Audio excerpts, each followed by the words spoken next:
Hello, welcome to this video about how to approach acute appendicitis in emergency settings. In this video, I will talk about a simple definition of acute appendicitis. Then I'm going to explain to you how the patient presents to you. And finally, I'm going to talk about the diagnosis and treatment of acute appendicitis. So let's start. So acute appendicitis is inflammation of the appendix, and it is considered acute abdomen, and it is a very common condition. The etiology is inflammation. Uh, the etiology might be inflammation, then obstruction, which is most of the cases, and the infection is usually with E. coli, which is aerobic organism, or maybe the Bacteroides fragilis, the anaerobic organism, and those are the most common. Maybe there's inflammation without obstruction with the same organisms, or maybe there's obstruction, then inflammation, and the obstruction might be in pediatric as a result of lymphoid hyperplasia, and in adults as a result of fecalis, fibrosis, foreign bodies like food, parasites, calculi, or neoplasia.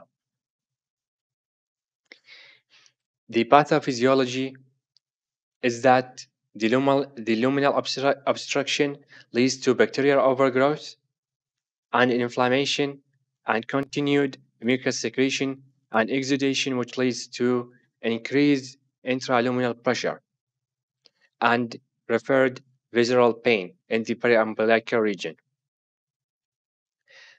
Resolution can occur in this point, but if not, then increased intraluminal pressure leads to impaired venous drainage and mucosal ischemia, leading to gangrene and peritonitis. That's like simply the pathophys. Now, the patient presentation. This is the history part of the patient presentation. So, the anorexia is the first symptom presented in 95% of the patients.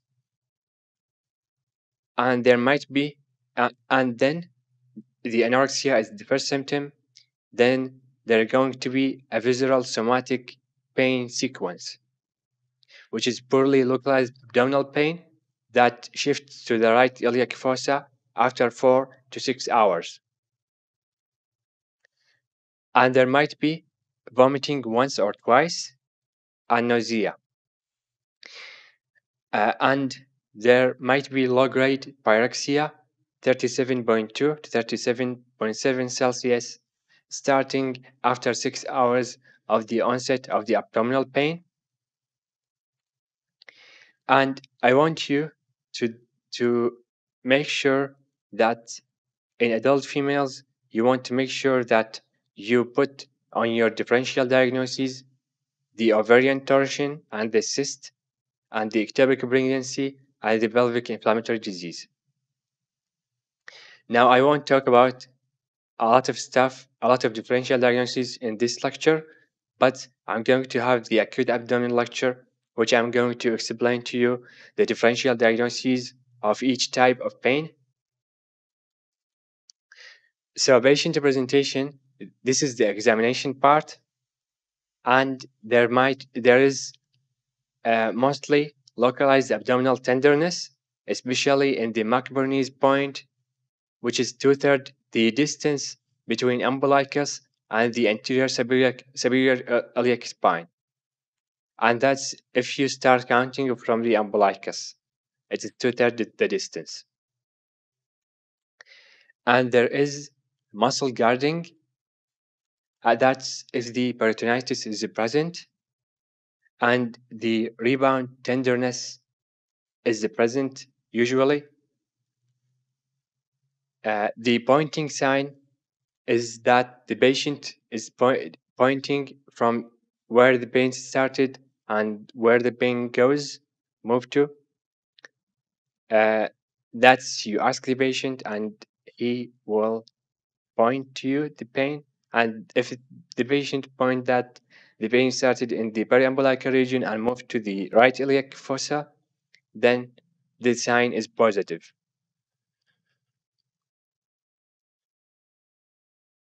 The Rovsing sign, which is deep palpation in left iliac fossa, cause pain in right iliac fossa.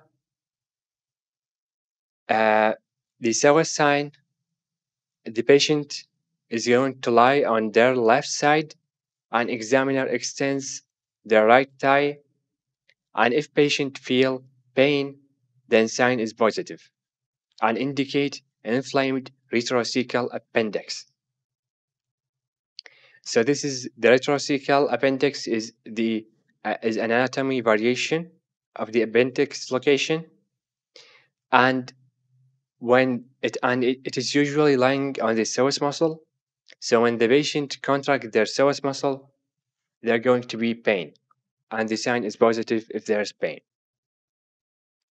The obturator sign, that's when the patient flexes their right knee and examiner slowly internally rotate the right hip, and if patient feel pain, then sign is positive and indicate inflamed pelvic appendix, which is the other anatomical variation.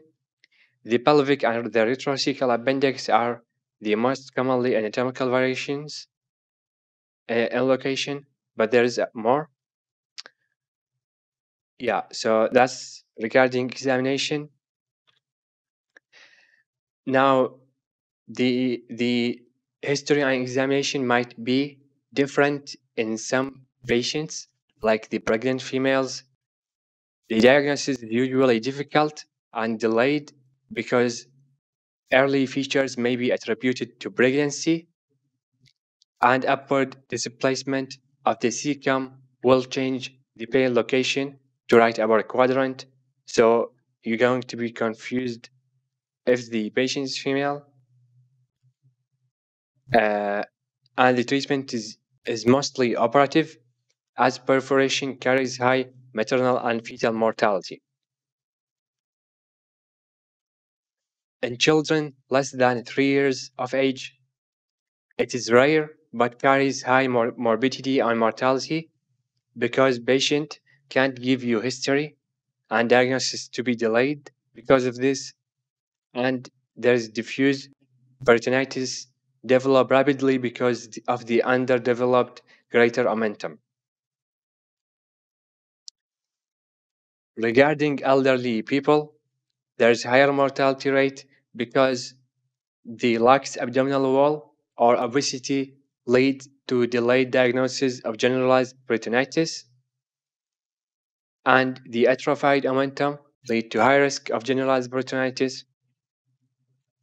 And there might be always, or there is always comorbidities when it comes to elderly, so it is going to be higher mortality. Yeah, so it's going to be higher mortality because of this. The obese people, there is delay in diagnosis because obesity masks all local signs of acute appendicitis, and you're going to have to rely on the imaging fully to make your diagnosis.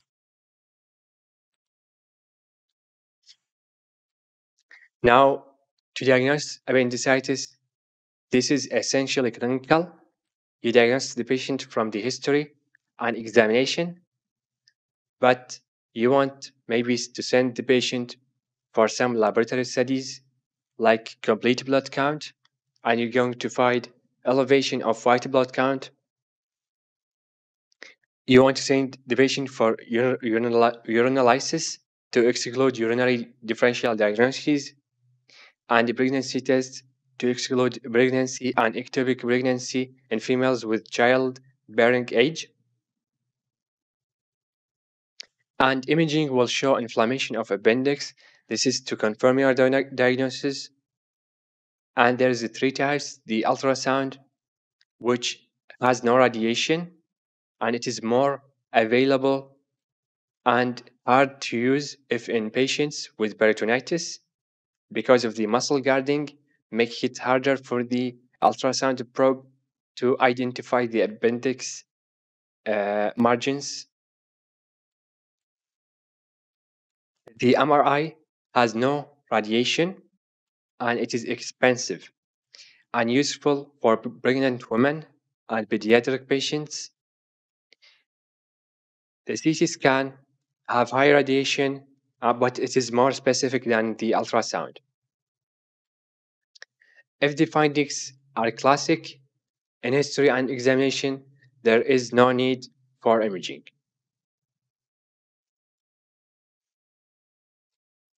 Now I want to talk about the Alvardo score. This is very interesting. Uh, so the Alvardo score uh, include 10 points, and from the history, there's three stuff that you thinking about. The migratory right iliac fossa pain gives 1 point. The anorexia is another point. The nausea or vomiting is one more point. And in examination, there is also three things. The right iliac fossa tenderness is 2 points. The rebound tenderness is 1 point, and the fever is 1 point. The laboratory studies, the leukocytosis gives 2 points, and the shift to left gives 1 point. And those in total are 10 points. So you calculate Alvardo score for the patient, and if the score of the patient is from 1 to 4, this is a low risk appendicitis.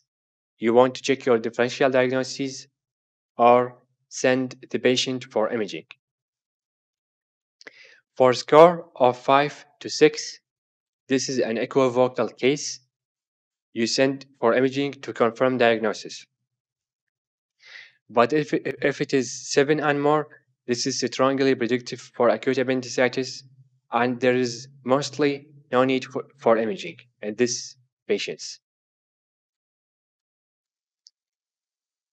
For Alvardo score of 5 or higher, obtain early surgical consultation before sending to imaging just to make it faster. Yeah, and that's for the Alvardo score. The treatment is either surgical or non-surgical.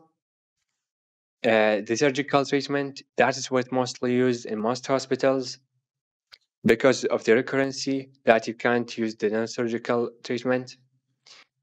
And the surgical treatment include the pre-operation preparations. You give the patient IV fluids to maintain a good urine output, and you give antibiotics, and those generally to cover enteric contents, gram-negatives, and anaerobes. And those include ciprofloxacin, metronidazole, or maybe second or third generation cephalosporin can be used instead of the ciprofloxacin. The non-surgical treatment, again, this is if there is no complications and not preferred in general because of recurrence, and it includes bowel rest and IV antibiotics. And that's it. Thank you guys for watching. Please make sure you like this video and subscribe and stick with me. I'm going to have much more videos. You want to comment your suggestions for the next videos, so I'm going to make those. Yeah, thank you.